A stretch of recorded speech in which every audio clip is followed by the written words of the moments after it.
Hey guys, welcome to Joe's Garage.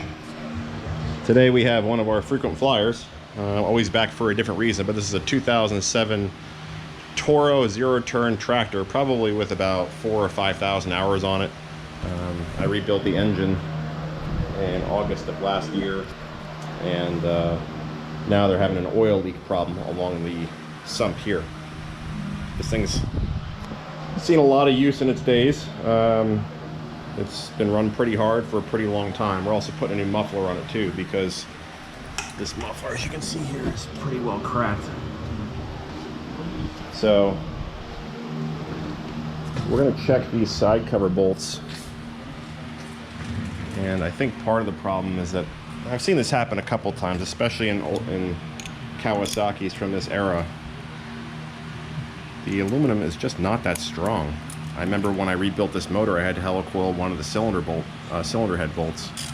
But as you can see, this bolt here just keeps on turning and turning and turning and turning and turning. And it's in a bad spot too. You can see here the oil filter's right here, the cooler rather, filter. There's oil passages through here, this area here. So I got to be careful how deep we go with that helicoil. When we get this side cover off, you'll see the oil pump is there's a pickup down in the same area too. So it's a pretty delicate area. It's one of the worst spots to have this problem happen. So first thing we're going to do is let's take this piece off here. This is just the spot, or the deflector for the clutch. This thing's old enough where it's almost entirely SAE except for the engine, which is all metric. And that's probably a 1/2-inch socket. So let's go get one. Okay, got that little deflector off for the clutch. Should mention this is a Kawasaki FH770D-KAI. It's a 27 horsepower engine. So I think this is one of the biggest air-cooled engines that Kawasaki made at the time. Let's get the oil out of it.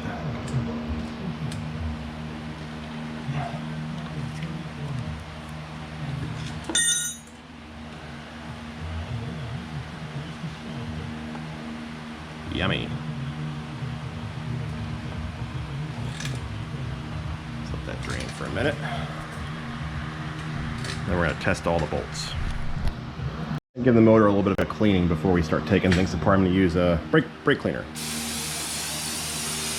Get the heavy stuff off. We'll stick this side cover in a cleaner.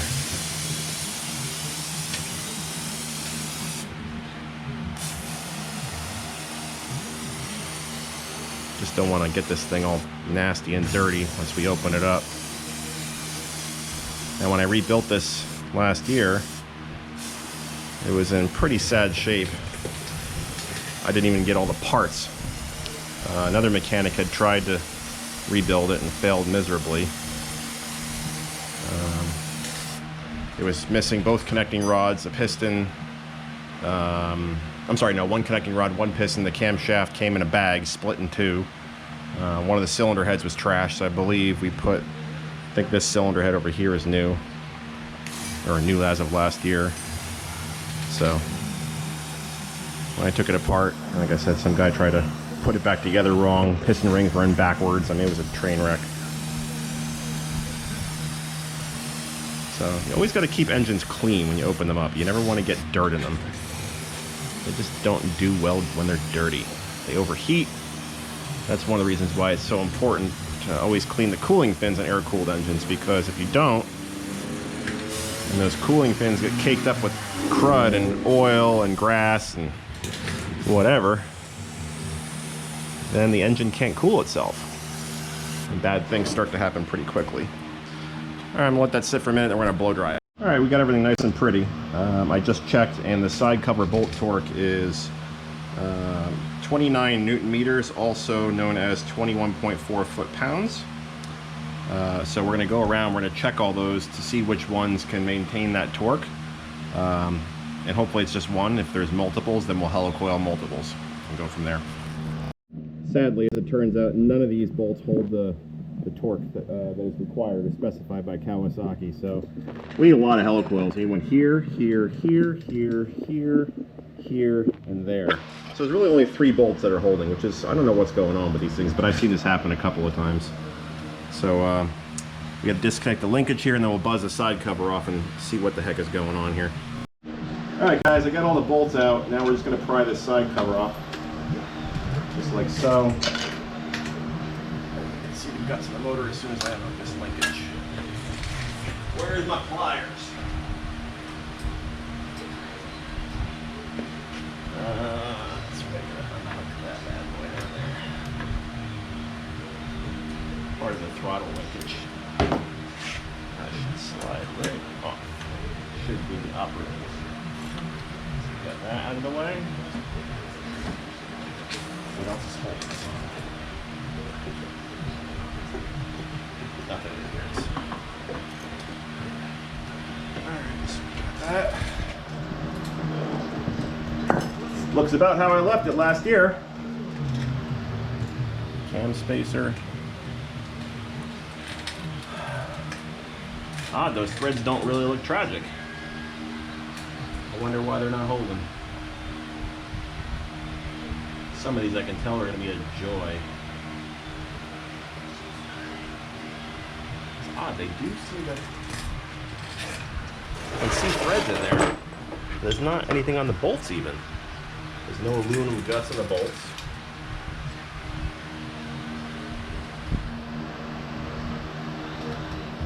Strange.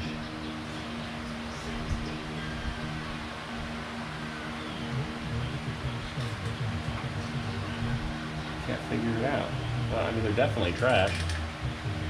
Oh, you know what it was? I wonder if these were helicoiled once before.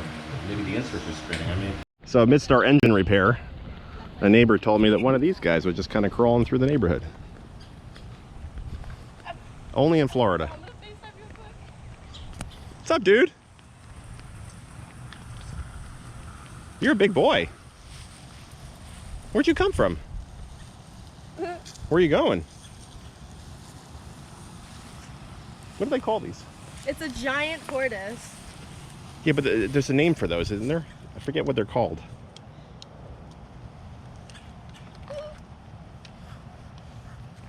It's somebody's tortoise from like over there. How much do you think it weighs? I don't know, 50, 60 pounds? What do you think? No, I guess they would have. No idea. That shell looks thick though. What's up, dude? You're cool. Yeah, that's a big shell, dude. Are you friendly? Maybe? Kinda, sorta? You're cool. Too bad Alyssa's not here. It's like wood. That's cool. You ever see that show on Netflix, Sophia? The one where there's a vet actually right around the corner that sees odd animals. Anything that isn't a cat or a dog.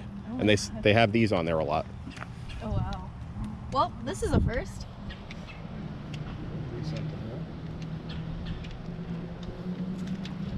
Just mine. Anthony, you see this guy? We might Yeah. go fishing tomorrow, so if you could, or if no. That's so cool.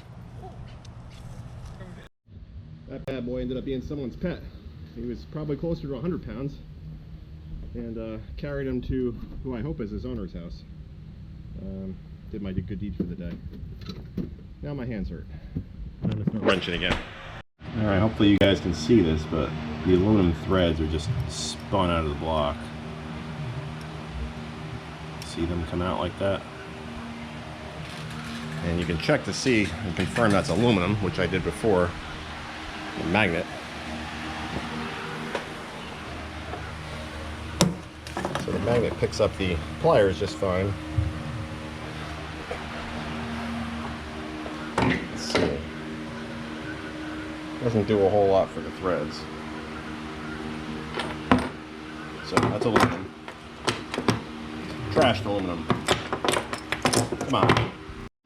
So we are going to use helicoils. They're not cheap, but they work very well. So I believe these are M8 bolts by 1.25. So you're supposed to drill the hole out oversized, use the provided tap, then the installation tool. And I believe these are M8 by 1.25. Here's the kit, or what the kit contents, aside from the bolts. a better view of how bad the threads are. I just hit it with some compressed air and they just kind of flew out like that. See if we can get another one to do that. Oh, just this one.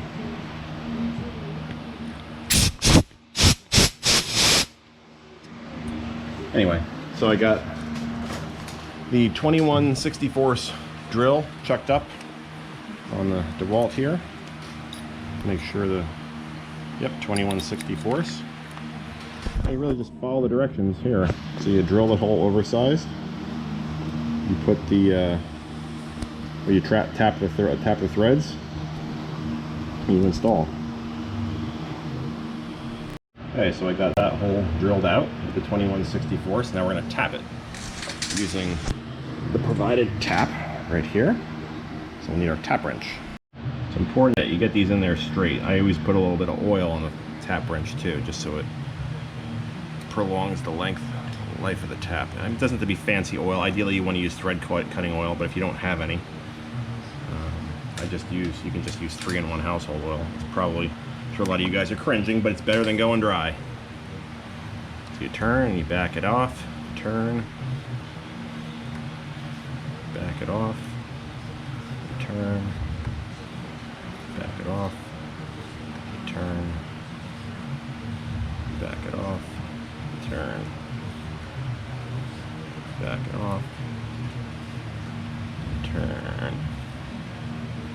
That's probably good. Don't need to go too nuts. These inserts are not that big.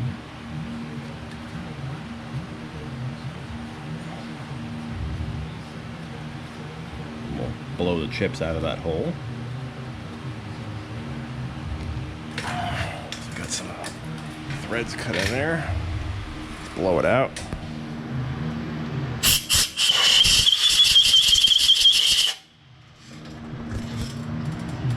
Beautiful. Now we just put the insert in. Okay, put the insert in, you just kind of screw it onto that provided tool.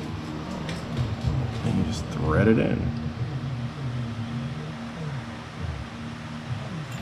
Might be a two-handed operation here. Let's see.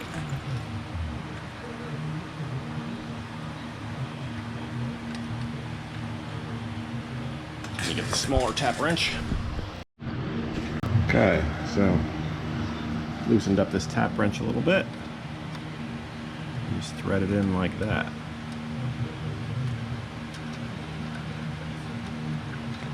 Pretty neat, huh?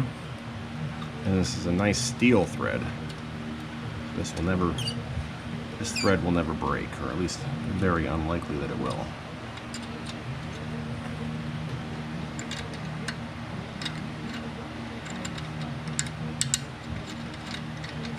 Just unscrews. And there's your new steel threads, just like so. You guys probably noticed that there was a little tang at the end of that helicoil. A little cross piece there. You can knock that off with a punch and a hammer. So just tap that with a hammer. And then you just got to repeat. See how nicely that fits now? That's not going anywhere.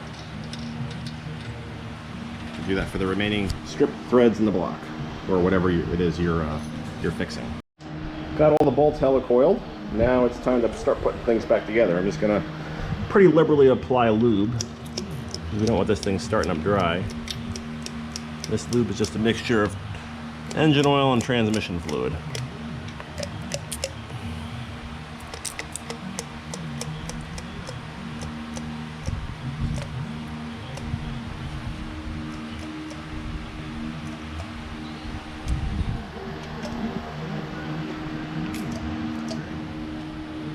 Okay, now it's time to put our gas.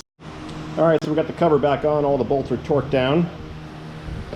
Fill the engine up with oil, and we'll run it for a little bit to check for leaks. Hopefully with a muffler on, because it's going to be hella loud without it. So that's about it. Not a terribly tough job.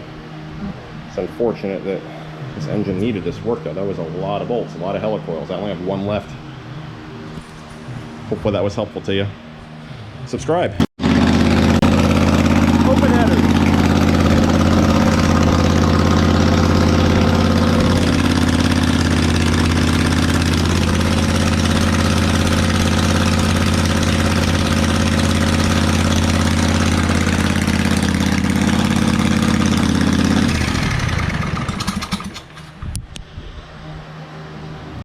right, now it's time to transfer the guard over to the new muffler. You can see this muffler's seen better days. There's actually a hole in it there.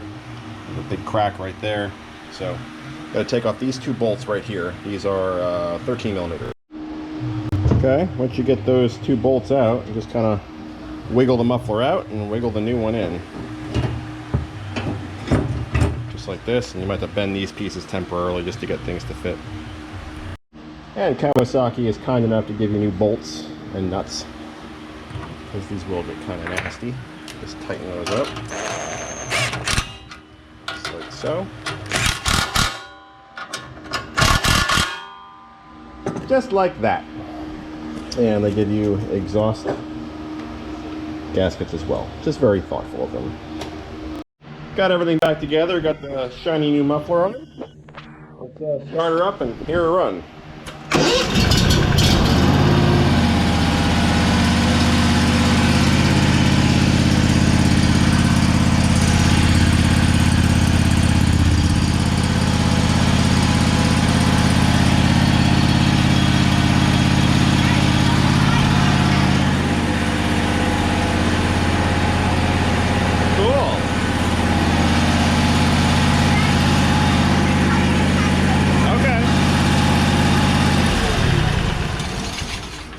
Alright guys, well that's how you fix some strip bolt holes in a Kawasaki FH770D, 27 horsepower, and also replace the muffler. I'm gonna lock myself in here. Okay. Bye, Subscribe.